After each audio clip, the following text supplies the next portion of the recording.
नमस्कार। मेरा सवाल ये है कि मैं दवाई दुकान है और दवाई दुकान के बगल में मैंने दो तबके को आपस में लड़ते हुए देखा, जिसमें कि एक बरेलवी समाज और एक देवबंदी समाज था।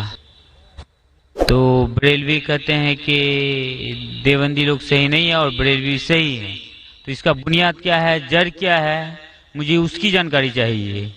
सवाल थोड़ा डिफिकल्ट है। भाई साहब ने कोई डिफिकल्ट सवाल कहा है, लेकिन जवाब बहुत आसान है। सवाल डिफिकल्ट है लेकिन जवाब आसान है, जिसके कारण आपका विरोध भी हुआ। मैं विरोध करो क्या नहीं, मैं इंशाल्लाह उसके ऊपर आऊंगा। आपके दूसरे सवाल पे भी आऊंगा।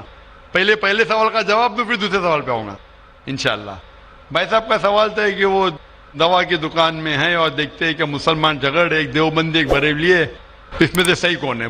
दोनों बोलते हैं क्या मैं सही हूं और दूसरा गलत है। भाई साहब, ये देवबंदी लफ्ज कहां से है? जो देवबंद से फारिग होते देवबंदी कहते हैं, जो बरेली जगह है बरेली से फारिग होते तो बरेली कहते। कौन सही है? वो मुसलमान सही है जो कुरान पे अमल करता है, जो कुरान और सही हदीस पे अमल करता है। चाहे देवबंदी हो, बरेलवी हो, नदवी हो, मदनी हो, कोई भी हो, किधर से भी हो, हिंदुस्तानी हो, अमेरिकन हो, सऊदी हो, जो कुरान के पैगाम पे अमल करे, जो अल्लाह ने फरमाया उसके ऊपर अमल करे और अल्लाह के रसूल की सही हदीस पे अमल करे, वो सही है। इसीलिए जानने के लिए कौन सही है, आपको कुरान मजीद तो तर्जुमे से पढ़ने पड़ेगा। अगर कुरान मजीद तर्जुमे से नहीं पढ़ेंगे तो मुश्किल है जानने के लिए कौन सही है कौन गलत है। तो मेरी तकरीर की बुनियाद थी ये।